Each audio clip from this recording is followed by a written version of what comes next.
Okay. All right. Get into presenter mode. All right. Hello, everybody. Thanks so much for joining in. Excuse me.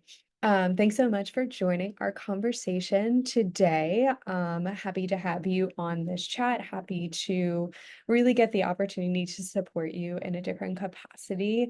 So today's really big conversation is about how to support your minerals, how to better use your minerals to support your thyroid in a different capacity. So I feel like we are really familiar with, running your blood work and getting those results from your blood work to really get a lot of the answers that you're looking for in respect to your thyroid. However, what I want to do today is really present you with an alternative perspective on things just to give you more information on in ways that you can just better your health from a different way. So we're going to really talk today about exploring the role that minerals specifically play in supporting your thyroid function, and then we're going to wrap it all in with case studies, talk about our approach as well too, because again, supporting your thyroid doesn't just have to be through using any type of medication or anything like that.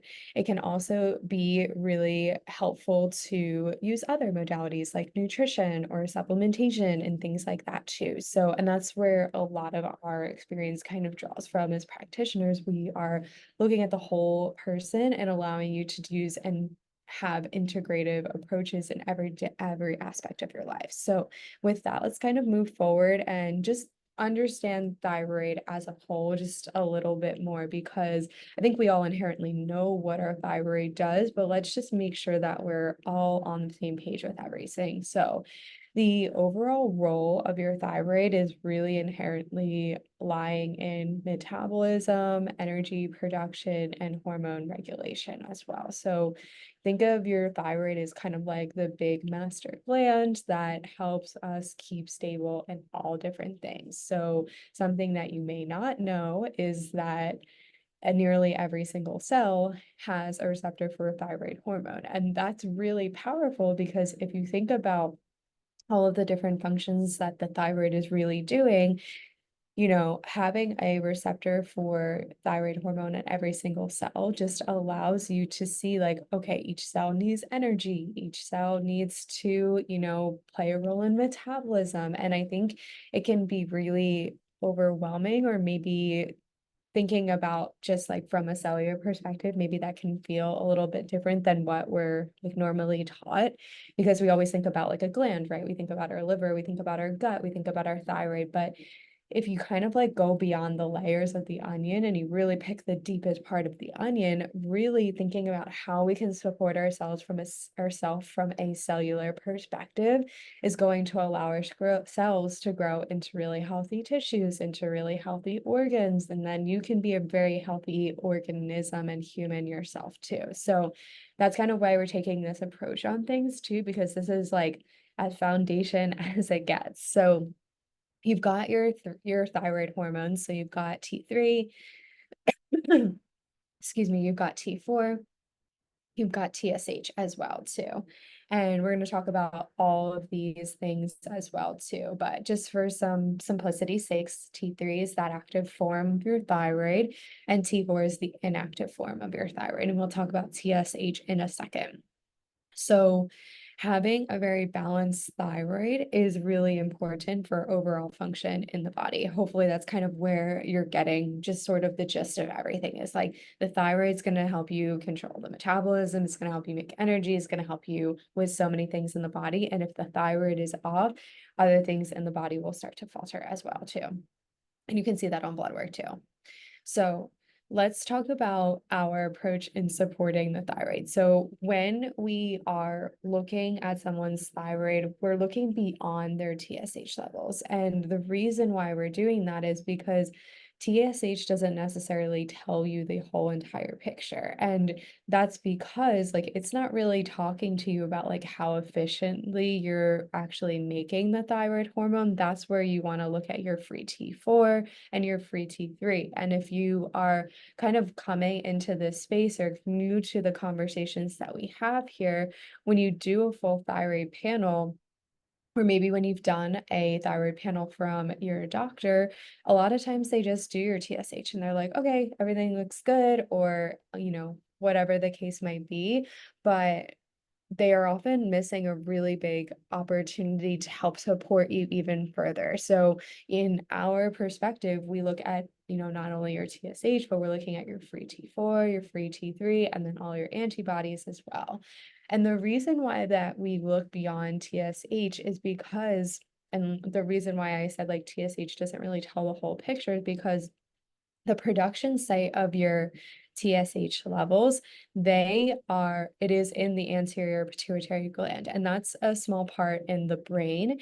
And the hypothalamus, another aspect of the brain, releases something called thyrotropin releasing hormone, which stimulates the release of TSH into the bloodstream. So then what happens is then TSH travels down to the thyroid gland where it binds to the follicular cells to help initiate production and secretion of thyroid hormones. So you can see here that TSH isn't really like it's a part of how we make thyroid hormone, but it's not that whole entire picture. So just looking at that one marker alone on your blood work is a miss in that perspective of like helping you understand what's actually happening with your thyroid. So we need enough TSH to initiate the production so that way we can convert free T4 to free T3, and then we can use that active form of thyroid, that free T3, to really kind of support our body in that capacity. So that is that from a blood work perspective, the reason why we go a little deeper than just TSH levels itself today, because I wanted to supply you with a different additional information that can just help you take your health to the next level. If you're tried different things for your thyroid and maybe you haven't had the support that you needed, or you're kind of at a little bit of a roadblock and you want to try something a bit differently, understanding minerals for thyroid function is going to be a really big piece of our conversation today. So let's kind of start with the essential roles of minerals in our bodies. So when you think of your thyroid, it needs specific minerals to produce hormones and support metabolism. Just like many other glands in our body or many other organelles and things like that, they need specific nutrients to produce the action and the outcome in which they're going to have with the body. So, specific minerals that we're going to focus on today, there's a ton of different minerals, but I wanted to keep this like really informative, nice and easy to understand. So I wanted to kind of pick the heavy hitters here. So sodium, potassium, calcium, magnesium. We're also going to talk about zinc and selenium as well. So having any type of mineral deficiencies or imbalances, and I'll explain what the difference between those are on the hair test too. I'm going to show you a couple of examples, can really disrupt the thyroid function. So this is why it's really important to test yourself and do individualized testing through HTMA, which is the hair tissue mineral analysis, or blood work, because me simply just giving you information today is helpful, don't get me wrong, but everybody kind of looks a little bit different, as you'll see with the cases. So, maybe your efforts don't need to be really stemming and focusing magnesium, maybe need to be in something else too. So that's why importance of individualized testing is really like, it's just a really nice thing to stress, because it really will give you the answers that you need and nobody else needs as well.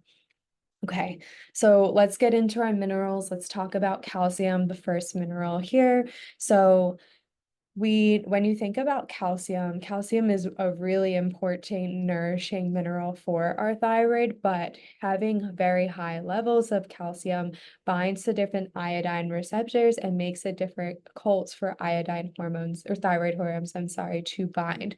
And when you think about your thyroid hormones, like specifically free T4 and free T3, the difference between the 4 and the 3 is the amount of iodine receptors that they have on top of it. So if something's blocking one of those receptors, it's already going to make that hormone, the end result of that hormone, a little bit more challenge. It's not going to be as effective. It's not going to be as efficient. So we don't want to have a lot of calcium built up into our body to be because it will bind to the receptors. Now, when we have elevated calcium, it is a really big sign of stress on the body. So this is another way for you to look at stress in the body. You can look at stress in the body through your blood work. You can ultimately say, like, I feel pretty stressed out too, but seeing the elevation in calcium is a big heavy hitter that your body's under a significant amount of stress. So when we have really elevated levels of calcium, it'll slow down our metabolism. And remember, the thyroid's main function is really tied together into metabolism. So this will slow down how quickly hormones and nutrients will get inside to our cells. And remember, we're talking about things from a cellular perspective. So from a cellular perspective, our cells need different nutrients and minerals and things like that in order to do their day-to-day functions to make sure that they can produce energy. So if things are kind of just like slowly getting there, that's where you start to feel like just general more fatigue or maybe brain fog. Like these are those symptoms that kind of happen in association with nutrients not being able to get efficiently into the cell, because ultimately, like, the body is not like you as a person, like you're not necessarily slowing down, like you're trying to keep up with the day-to-day hustle, all the things that's happening in the body. But if now things are slowing down and nutrients aren't getting there efficiently and the stress is still high, then it just makes this whole process like your body just gets overworked, feeling really tired, and that's where the thyroid has to work and kick into extra gear. So sources for calcium are bone broth, greens, salmon, sardines, beans, lentils, nuts, and seeds. So just if you needed support in calcium, those are some of the rich foods that you would look at. And we'll talk about a little bit more on the tests themselves too. So let's talk about potassium. So potassium helps to synthesize our cells to thyroid hormone, and it helps to get that hormone inside of the cell where it needs to do its job. And again, that's kind of that explanation that I was giving to you before. We don't want things like slowly getting there. We want it from like A to B as efficiently as possible. Because again, we're not slowing down as humans. We're expecting our body to really like work with us in the situations that we're in. Different sources of potassium, which most people are pretty deficient in and depleted in, are potatoes, winter squash, cucumber, celery, tropical fruit, coconut water, cooked collard green, avocado, and mushrooms as well, too. Before we go into our next mineral, I want to really take a moment and talk about a specific ratio on the hair tissue mineral analysis test. So the hair tissue mineral analysis test, like we just talked about, looks at calcium and looks at potassium. If you were to develop a ratio between them, the scientific literature calls that the thyroid ratio. So a very high ratio is indicative of slow thyroid activity. Think inverse, right? Like just like our TSH, if we have really high TSH, it's usually indicative of slow thyroid activity. This means that the thyroid hormone is having a hard time getting into the cells, something is blocking it perhaps. Then we're like more left with the different symptoms of cold hands and feet, fatigue, acne, and thinning hair. A lot of those like classic symptoms that we kind of think of for hypothyroidism, right?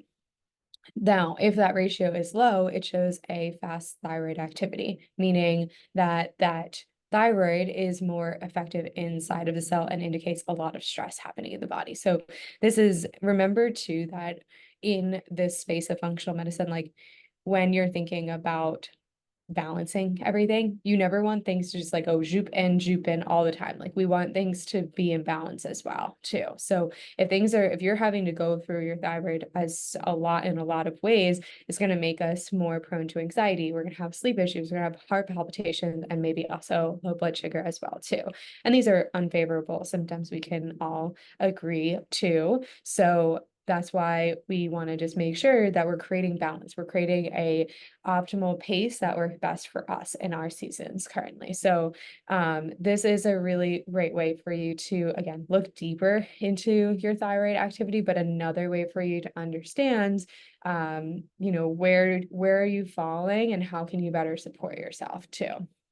Let's talk about sodium now. So sodium helps to transport iodine into thyroid cells. Like I told you about how iodine is super important for our thyroid, so that when we have that transport of iodine into our thyroid cells, that will allow us to make efficient thyroid hormones via the sodium iodine symporter. Sodium is also really supportive in insulin sensitivity. We don't want to have insulin being pumped out all the time. That indicates a lot of stress. So sodium kind of depresses and suppresses that to, again, keep us in balance here. And we also need sodium as it plays an impactful role in micronutrient status and also thyroid function. So I think we give sodium a little bit of a bad rap, right? We think sodium is bad inherently because it can contribute to X, Y, and Z, but sodium in a very foundational sense, when balanced with other nutrients like potassium and calcium and magnesium, can actually be really, really supportive for our body in a foundational capacity. So you can use sodium in forms of sea salt, in forms of mineral drops, and electrolytes as well too, bone broth, and carrots as well. Let's now jump into magnesium. I feel like this is everybody's favorite mineral, right? Magnesium has over 300 different enzymatic functions in the body. It's really helpful in protecting against oxidative stress and inflammation. If you're not familiar with the term of oxidative stress, essentially think of it kind of as like internal aging or internal rusting. So it's causing our body to like age a little bit faster. And we know that as we get a little bit older, things start to slow down. We're not as like snippy and as optimal as maybe we once were. And when we have a lot of this oxidative stress and inflammation, it can increase the damages of the thyroid gland. And the thyroid gland itself is a very delicate gland, right? Because not only is it the function of so many different mechanisms within the body, but it's also a small little gland too. Like it's not the biggest gland either. So we need to make sure that we have enough magnesium in order to be really protective for the thyroid. Magnesium is also really essential in making ATP, adenosine triphosphate, which is essentially energy in the most simplest of terms. And that ATP is important for powering the sodium iodine symporter to really allow that transport of iodine into thyroid cells so that we can convert from T4 to T3 very efficiently and use that hormone as needed. And so magnesium, as the research shows, is usually the first mineral to get used up during stress. So we do want to make sure that we are, getting enough magnesium in our diet, maybe supplementing it if we need to. So you can get a lot of your sources for magnesium through Epsom salts or different sprays, different cooked leafy greens, bone broth as well too. There's a bonus if you add those extra greens in it too. It's really nourishing for the body. Different nuts and seeds, legumes, and also fatty fish as well. Okay, let's talk about zinc. It's like magnesium. Zinc is another fan favorite for a lot of people. So zinc is super crucial for converting T4 to T3. Like we've been talking about, that inactive form of your thyroid to your active form of thyroid. It's also very important for TSH production too. So zinc particularly regulates the synthesis and action of our thyroid hormones. So this would include the activity of enzymes and synthesis of thyrotropin releasing hormone and also TSH. So zinc plays a really, really big role. And as you'll see from the sources down here, you're probably getting a lot of zinc anyway, right? Eating pumpkin seeds, Brazil nuts, beef, shellfish, oysters, chicken, chia seeds, eggs. Zinc also has like other properties that it's helpful for like immunity or stomach acid production as well too. So likely you're probably eating a lot of zinc and a good enough of zinc-rich foods for your body's utilizing so quickly. So that's why we need to make sure, from a even more than a foundational level, when you think holistically too, we're reducing the burdens of and the stresses in our bodies too, to make sure we can utilize now you can see just how important all of these different minerals are. And they don't just have one function for the thyroid, they have functions for other organelles and other aspects of the body as well, too. So keeping everything in balance and identifying where these deficiencies lie, and then identifying what the root cause is really, really helpful for you, not only to understand how you should be eating, but what your protocol for care should look like moving forward as well, too. And selenium. So I feel like selenium is really popular when we think about nourishing our thyroid, right? Everybody's probably heard like eat 2 Brazil nuts a day. That'll be really supportive for the thyroid. And so the intention behind it is that selenium helps to initiate the creation of your thyroid hormones. So it helps your thyroid hormones convert from T4 to T3.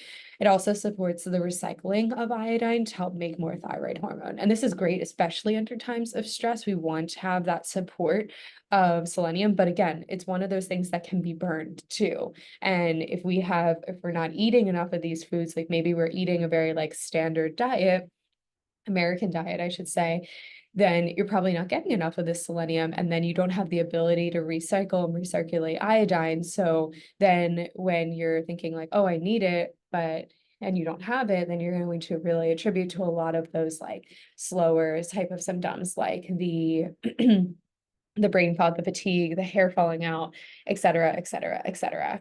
And then selenium also does an amazing job in protecting and reducing against oxidative stress and also heavy metal contamination. And that's super, super important. The other part of the hair tissue mineral analysis test, not only does it look at the analysis of different minerals, but it also will look at too, what is your heavy metal load look like too? And heavy metals themselves have a really high affinity for the thyroid. So they like to kind of hang out there and block everything as well too. So if you have those heavy metals, it's important to know, and then it's important to create a plan of action to remove and reduce as many of those heavy metals as possible.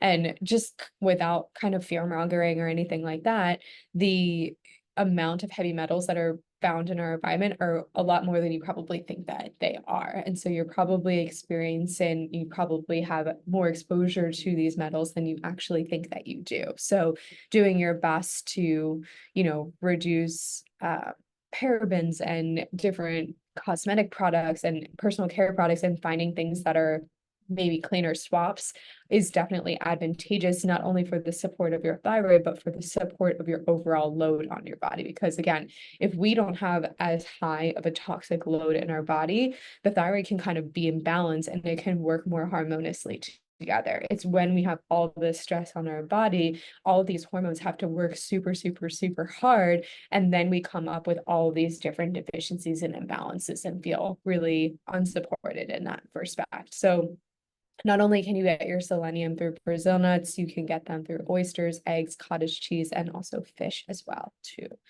So that was a lot of information. So I want to take the opportunity to just kind of walk you through a hair tissue mineral analysis test here. I'm not going to go through the whole thing, but I just want to kind of like show you some of the components, show you some of the minerals too that we talked about.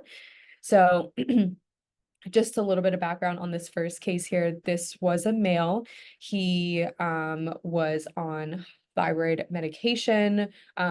This is a test that he did with another practitioner earlier in the year, and his goal was to come off of that medication. He also had really bad digestion. He had very low energy. He had a lot of brain fog, and he sort of attributed it to, a lot of different things. But he had gotten this test done with another practitioner, and this is what the results sort of spilled out. And this was just something that we were able to use to support him through his care. So calcium right here, you can see that this ideal blue wave is really kind of where you want to be within.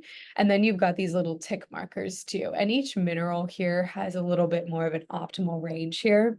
A practitioner can kind of walk that through with you, but you can see his calcium level super high. So when you do a hair tissue mineral analysis test, you essentially take a little bit of hair from the base of your scalp.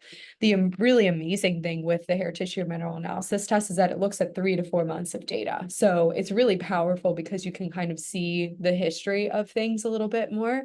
So this doesn't indicate that he's eating too much calcium and that he should stop, and that's the reason why it's high.